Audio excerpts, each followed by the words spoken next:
Adapun yang disebut sebab 1000, jadi kalau ada yang mengatakan mati itu satu sebabnya 1000, sebenarnya itu bukan sebab, tetapi kondisi yang di sana itu kematian kadang datang, kadang tidak.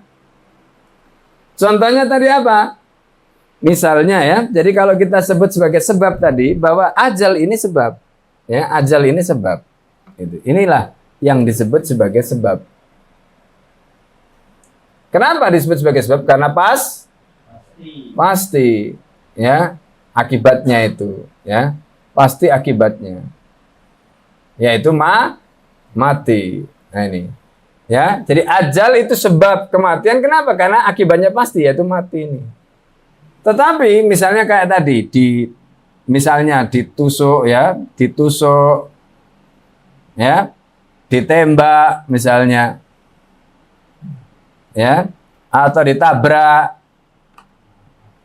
ya, ditembak, ditusuk, ditabrak misalnya, atau apalagi lah misalnya, dipukul, ya, ini semuanya disebut hal, kondisi, gitu, ya, ini disebut kondisi. Kenapa disebut kondisi? Karena belum tentu orang yang ditusuk itu mati, ya kan? Ada orang ditusuk nggak mati, ya, masih bisa diselamatkan. Ada orang yang ditembak nggak mati, ya. Ada orang yang dipukul nggak mati, betul tidak? Karena itu ditusuk, ditembak, dipukul tadi itu bukan sebab, tapi ini kondisi. Kenapa disebut kondisi? Karena hasilnya belum tentu, belum pasti, gitu, ya. Nah, ini yang kita mesti pahami. Jadi karena itu, kenapa kalau kita memahami ini, misalnya orang itu, kenapa orang dulu perang itu, zaman dulu kan perang itu kan head to head, gitu, face to face, langsung berhadapan-hadapan, pedang ketemu pedang, ya kan?